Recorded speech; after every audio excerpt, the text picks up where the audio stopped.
पूर्व घूमती है। अब इस पूर्व अपने ये जो धुरी है, धुरी मतलब यहाँ से लेकर ये वाला हिस्सा, ये धुरी कहलाता है।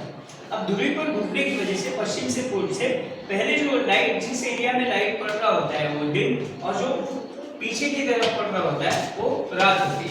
अब इसमें क्या होता है कि एक बार में पूरा हिस्सा ढकता नहीं है, एक बार में 90 डिग्री का कोण बनता है, लेकिन इसका मतलब आधे इस हिस्से पर भी उजाला है और आधे इस हिस्से पर भी उजाला है। कुल मिलाकर पृथ्वी के आधे हिस्से पर उजाला होता है।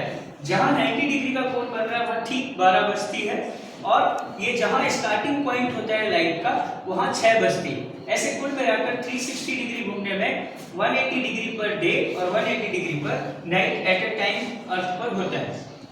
कुल मिलाकर अगर ये प्रकाश ढक दिया जाए तो पृथ्वी पर क्या हो जाएगा, अंधेरा हो जाएगा। यही प्रकाश की वजह से हमें पृथ्वी पर क्या दिखता है, उजाला दिखता है। ये प्रकाश पृथ्वी से यहाँ आने में 14, 98, 95, 97, 900 वर्ग किलोमीटर की डिस्टेंस तय करता है, जिसमें 8 सेकंड के आसपास टाइम लगता है ये जो प्रकाश होता है उसको अर्थ तक पहुंचने में।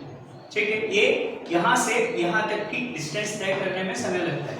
अब होता क्या है कि ये जो अर्थ है ये ठीक ऐसे नहीं है, टिल्ट है। टिल्ट होने की वजह से कहीं प्रकाश ज्यादा और कहीं प्रकाश कम मिलता है, उसी की वजह से मौसम में परिवर्तन मिलता है। अब ये जो मौसम में परिवर्तन है ये नेक्स्ट मॉडल में हम देखते हैं। ठीक,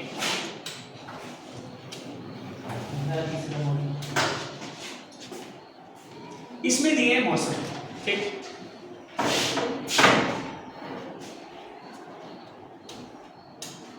ये है अर्थ के मौसम।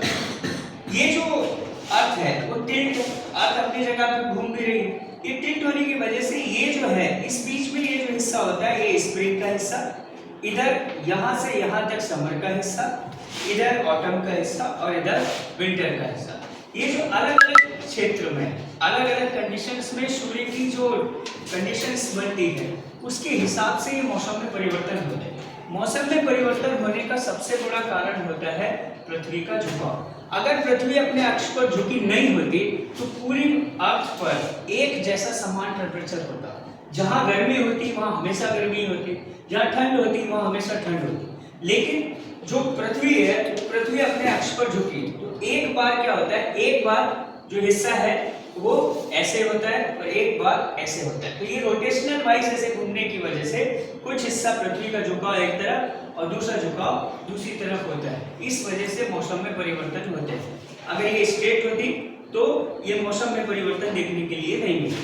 ये झुकी हुई है इसीलिए हमें मौसम में परिवर्तन देखने के लिए मिलता है, क्योंकि पृथ्वी अपने अक्ष पर भी घूमती है और जो रोटेशनली रूप में अगर हम देखें तो सूर्य का चक्कर भी लगाती है। अब इसमें क्या होता है, इसमें ये झुकाव हमेशा एक जैसे नहीं होते हैं। जैसे एक समय पर कर्क रेखा पर अगर ये सूर्य 90 डिग्री का कोण बना रहा है उस टाइम पर हमारे यहाँ पर जो समर का सीजन माना जाता है। समर सीजन में अमूमन क्या होता है, जो नॉर्थ हिस्सा है वहां पर हमें गर्मी 90 डिग्री पर 23.5 डिग्री उत्तरी अक्षांश है, वहां पर हमें गर्मी का एहसास होता है। सेम टाइम पर अगर हम मकर रेखा पर देखेंगे तो वहां पर ठंड पड़ रही होती है, जबकि सेम टाइम पर हम कर्क रेखा पर देखेंगे तो गर्मी पड़ रही है। ठीक अपोजिट 6 महीने बाद सेम सिचुएशन बदल जाती है, विंटर की सिचुएशन आती है। उस विंटर सिचुएशन में जो सूर्य है वो मकर रेखा पर 90 डिग्री का कोण बनाने लग जाता है। उसकी वजह से कर्क रेखा पर कम टेम्परेचर होता है और हमें ठंड का एहसास होता है। ऐसे ही जो स्प्रिंग सीजन है और जो हमारा ऑटम सीजन है, इन ऑटम और विंटर में भी, ऑटम और स्प्रिंग में भी 6-6 महीने का डिफरेंस होता है। ऐसे 3-3 महीने का समय बांटकर ये 4 मौसम बांटे गए हैं, जिसमें समर, विंटर, स्प्रिंग और जो ऑटम है ये हमें देखने के लिए मिलते हैं। कुल मिलाकर ये जो मौसम है इसमें परिवर्तन पृथ्वी पर क्यों मिलता है, उसकी वजह ये है पृथ्वी का अपने अक्ष पर झुका होना और रोटेशनली वाइज सूर्य के चक्कर लगाना। ठीक है, क्लियर? बस भाई इतना।